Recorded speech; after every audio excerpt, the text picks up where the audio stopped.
Well, una pa lang to guys, kasi meron na lang tayong 4 na araw para mag-prepare sa nalalapit na day 40. Kasi baka nakakalimutan nyo guys, kada 10 araw na lumipas, meron 5 horror entity na malagdag dito sa world ko. Kaya we need to be ready. Kung nung episode 4 pa lang matindi na, paano pa kaya ngayon?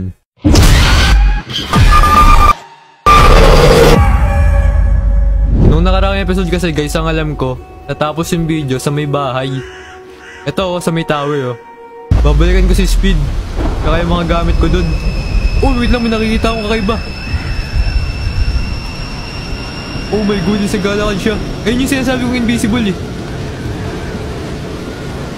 Nagiging invisible yun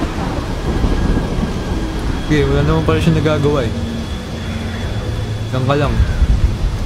Wait lang, paggabi na. Delikado to.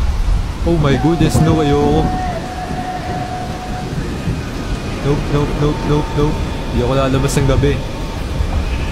Wait lang, matulog muna ako guys.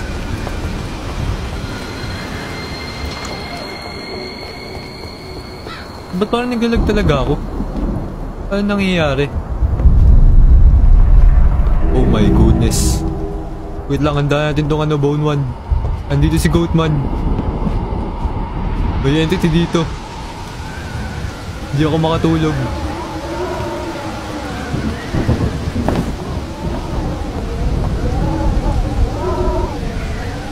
Bro, wala naman. Ayun!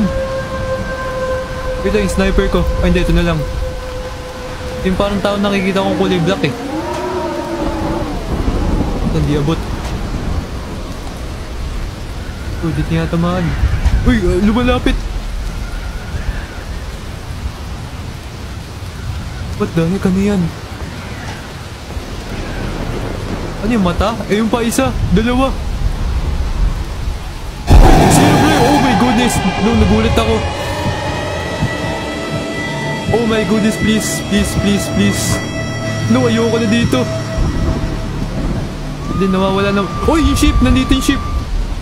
Hindi. Doon tayo sa kabilang bahay.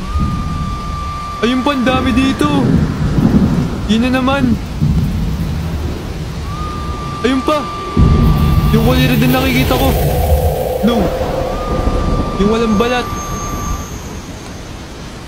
No. Oh, may mabilis. No.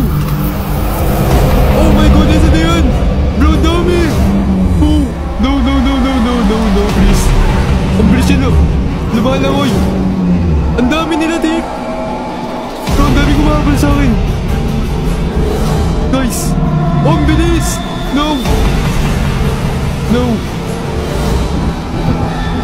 No, please. Ang bilis niya. Oh my goodness, please.